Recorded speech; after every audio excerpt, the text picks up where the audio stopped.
Hello, everyone. Welcome back to the GSMC Basketball Podcast, brought to you by the GSMC Sports Network. As always, I'm your host, Mario Fatemi. Into this next segment here, we're going to take a deeper dive into the Sacramento Kings, how their season has transpired, overall recapping their season, recapping what happened with the DeMar DeRozan trade last season, De'Aaron Fox this season, and now what to really expect from this team come this offseason, how they can improve, and where they should go from here. But I'm gonna before I move any further, I'd like to remind you guys to please like and follow the show for more GSMC Sports Network content. Also, we get a number of questions and comments that come in during the show. So to ensure that your question gets read on air, I ask that you use the tips and donations link at gsmcpodcast.net for your questions. This puts your question at the top of the list so I see it, and it also really helps out the show. Again, the link is gsmcpodcast.net for all your questions and comments. And I've mentioned this before, your guys' input helps us build our shows, all the positive, all the negative. Let us know what you guys like about it, what we can improve upon, and we'll continue to build our shows best we can, continue them to fit the mold that what you guys want to see. But, yeah, getting right back into it here. Monte McNair, not Steve McNair, mutually agreeing to part ways from the Sacramento Kings last night. Very late, about 2 or 3 hours after the game this came out. It was, in a way, it was a little bit expected with how the De'Aaron Fox trade panned out for this team. The Sacramento Kings were in the playoffs 2 years ago. That was before they traded for DeMar DeRozan. They brought in DeMar DeRozan to kind of try and help increase the cohesiveness of this team, continue to just give De'Aaron Fox and Domantas Sabonis some help. Because this team, like I mentioned, was in the NBA playoffs, brought the Golden State Warriors in 2023. 2 or 3. I believe it was 2023. Yeah, to Game 7. They brought that team to a Game 7. They brought Steph Curry to a Game 7. And they were the light the beam champs were real. This team was one of the best teams in the NBA. Shooting the ball, they were unbelievable. Defending, they were unbelievable. Across the board, they were just solid, and their offense was their juggernaut, their biggest piece. But then they faced the Golden State Warriors, and it was just Steph Curry. It was the Steph Curry show, really. The Steph Curry. I'm trying to think back if Clay was still on the team back then. I believe he still was. Yeah. But yeah, overall, it's difficult to see this Kings team falling apart a little bit down the stretch here. But McNair spending 5 years running the Sacramento Kings, winning Executive of the Year in 2023, like I mentioned. Sacramento Kings were a great team back then. They went 48-34 and snapped a 16-year playoff drought. The light the beam chants were real back then, and if it wasn't for Steph Curry interfering with the Sacramento Kings plans, they were still one of the best teams in the NBA, and they could have made a deep playoff run had they had not gone up against Golden State that year. Golden State obviously going up against LA in the following round and being beaten 6 games, but I remember that Sacramento Golden State series. That was one of my favorite series. Sacramento going up 3-2. Everybody thinking Sacramento was going to run away with it in Game 6 back in Sacramento. Was it in Sacramento? I'm trying to think back. It was either Game 6 was in Sacramento or Game 7 was in Sacramento. And regardless, either way, it was a phenomenal series. But the Kings have won 40 or more games in the last 3 straight seasons with Monte McNair. And before this, they had not won 40 games since 2005. It continues to staple and hit home my point that this team was one of the better teams in the NBA prior to their moves with DeMar DeRozan is what it is, but especially with the move to trade De'Aaron Fox away to where he is now in San Antonio. But yeah, like I mentioned, they decided to trade for DeMar DeRozan last season from the Chicago Bulls to kind of try and relieve some of the pressure to get some of the pressure off of De'Aaron Fox offensively, give him a little bit of an outlet to just be able to move better, be able to open up, be able to run the offense better in general. Um, and it just feels like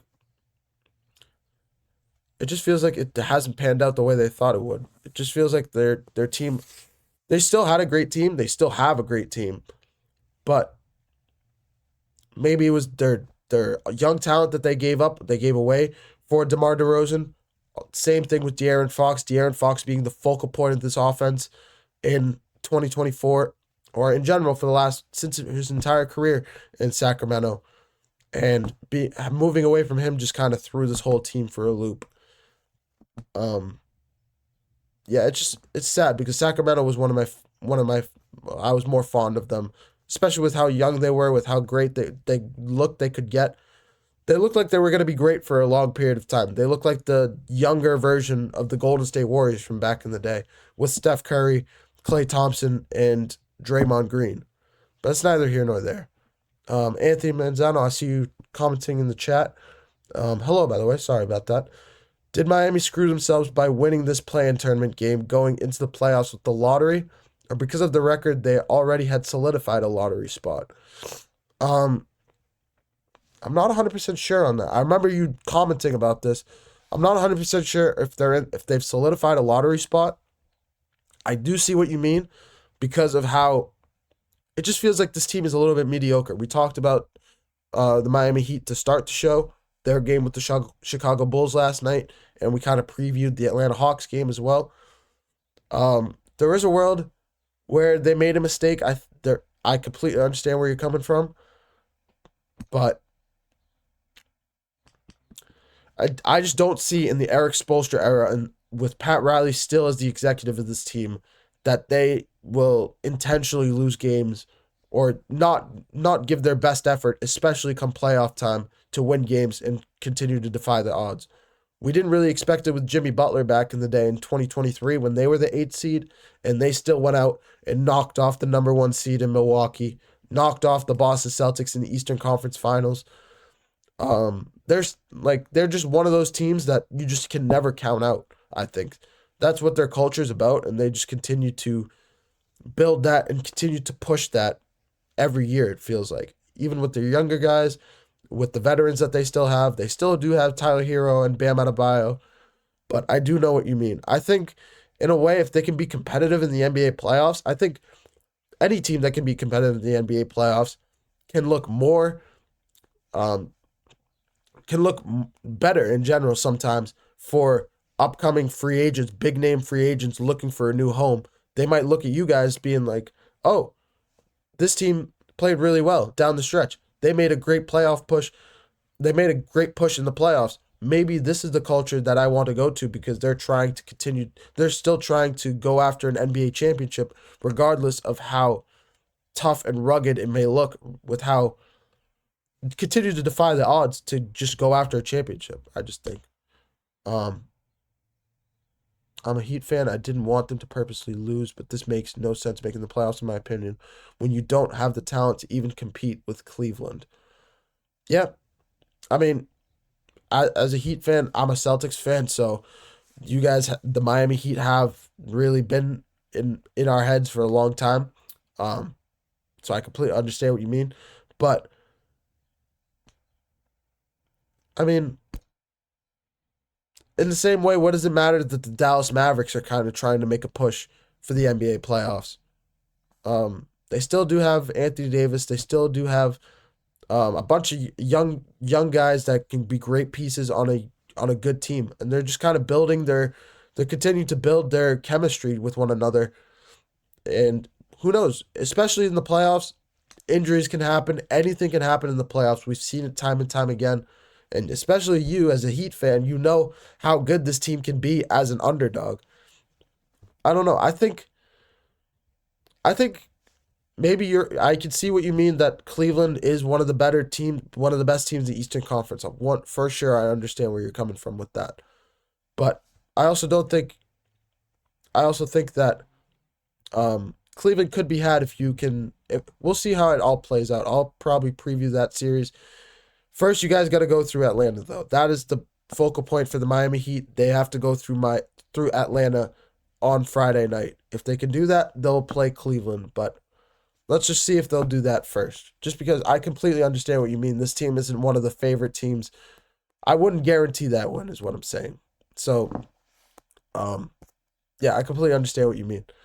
But going back to the Sacramento Kings here, I mentioned the De'Aaron Fox trade. I mentioned DeMar DeRozan. Now the GM is fired after 5 seasons, regardless of he winning the NBA Executive of the Year in 2023. Where do they move from here? It is a little bit unfortunate. We have heard a little bit of rumblings from Domantas Sabonis since the De'Aaron Fox trade about how he just wants to compete for a championship. He wants to compete on playoff teams, especially as he's still in the prime of his career as one of the better big men in the league. He's still one of those premier guys, and I completely understand where he's coming from. I honestly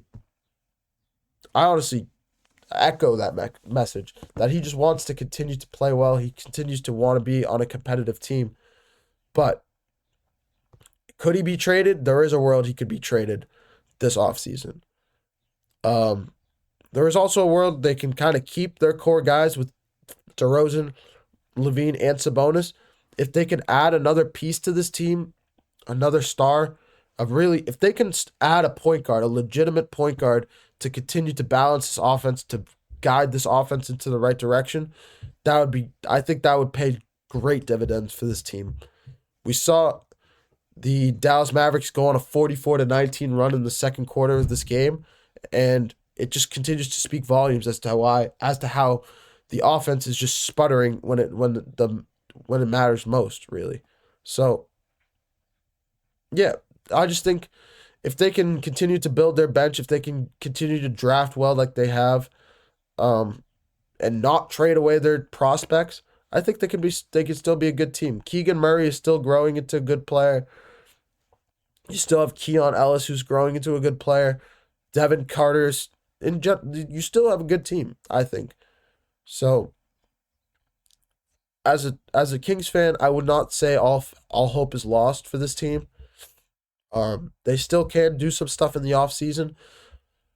The question will be if they decide to fire Mike Brown or not, the head coach of the Sacramento Kings right now, especially with how they've been playing on defense. I know it's not a loaded market right now, especially with everybody clamoring for a Mike Malone or a Taylor Jenkins. But I do think maybe a Taylor Jenkins could be a good fit for this team. The Kings are still one of the better teams looking for a head coach right now. So, yeah, I just think the Kings are not – all hope is not lost for this team, I'd say. But I'm going to take another short break. When we come back, we're going to take a look at the Oklahoma City Thunder. How far can they go in this year's NBA playoffs? Are they too young for the moment? Can they really prosper the way we think? Can they prosper under the expectations we're giving them right now? I'm going to take a short break, and when we come back, it's going to be Oklahoma City Thunder basketball.